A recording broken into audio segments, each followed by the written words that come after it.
கார்த்திகை நட்சத்திரக்காரங்க உங்களுக்கான பலன்கள் அப்படிங்கிறது என்ன அப்படின்னு பார்த்தீங்க அப்படின்னா, வீடு, வண்டி, வாகனம், சொத்து சேர்க்கைகள் உங்களுக்கு அதிகமாக அமையும். வீடே இல்லை அப்படின்றவங்களுக்கும், ஆல்ரெடி புது வீட்டில் நீங்கள் இருந்தாலும் இன்னொரு வீடு கட்டக்கூடிய அமைப்பும், வாகனங்கள், புதிய வாகனங்கள் வாங்கக்கூடிய அமைப்பும், சொத்து சேர்க்கக்கூடிய அமைப்பும், ஆபரணங்களை வாங்கக்கூடிய அமைப்பும், ஆபரண சேர்க்கையும் உங்களுக்கு அதிகமாக உண்டாகும். ஒன்று. ரெண்டாவது பார்த்தீங்க அப்படின்னா, உங்களுக்கு புதிய வீடு கட்டக்கூடிய ஒரு அமைப்பு யோகம் அப்படிங்கிறது இருக்குது. நீங்கள் செய்யக்கூடிய தொழில் அப்படிங்கிறதுல முன்னேற்றம் இருக்குது. ஆல்ரெடி தொழில் பண்ணிக்கிட்டு இருக்கீங்க, தொழில் நல்லா போயிட்டுருக்கு அப்படின்னாலும் கூட அந்த தொழிலையும் ஒரு முன்னேற்றம் அப்படிங்கிறது கார்த்திகை நட்சத்திரக்காரங்களுக்கு வரும்.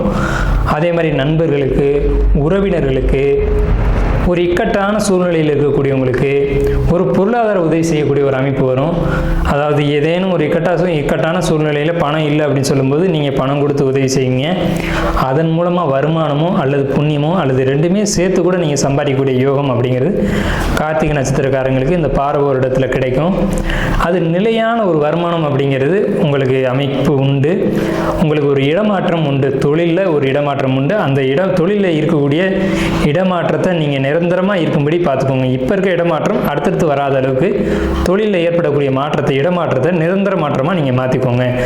ஏன் அப்படின்னு கேட்டிங்கன்னா, உங்களுக்கு இந்த இடமாற்றங்கள் அப்படிங்கிறது அடிக்கடி இருக்கிறதுனால இந்த பாரப இடத்துல வரக்கூடிய இடமாற்றம் மட்டும் உங்கள் வாழ்நாளில் ஒரு முக்கியமான ஒரு அமைப்பாக இருக்கும். அந்த இடமாற்றத்தை நீங்கள் என்ன காரணத்தை முன்னிட்டும் மாற்றிக்காமல் நீங்கள் அதை பர்மனெண்ட்டாக வச்சுக்கோங்க. அந்த மாற்றம் அப்படிங்கிறது உங்களுக்கு மிகப்பெரிய ஒரு யோகத்தை கொடுக்கும். இந்த பாரப வருடத்தில் நீங்கள் வழிபட வேண்டிய கோயில் அப்படிங்கிறது நாகப்பட்டினத்தில் இருக்கக்கூடிய காஞ்சா நகரம் காஞ்சபுரீஸ்வரர், காந்த சுந்தரேஸ்வரர் அப்படின்னு பேர்.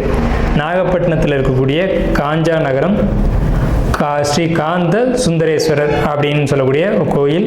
மயிலாடுதுறையிலேருந்து ஒரு 8 கிலோமீட்டர் தூரத்தில் இருக்குங்க. சுயம்பு சிவன் அங்கே இருக்காங்க. ஸோ இதுதான் உங்களுக்கான கார்த்திகை நட்சத்திரத்துக்கான பாரப வருடத்தினுடைய பலன்கள்.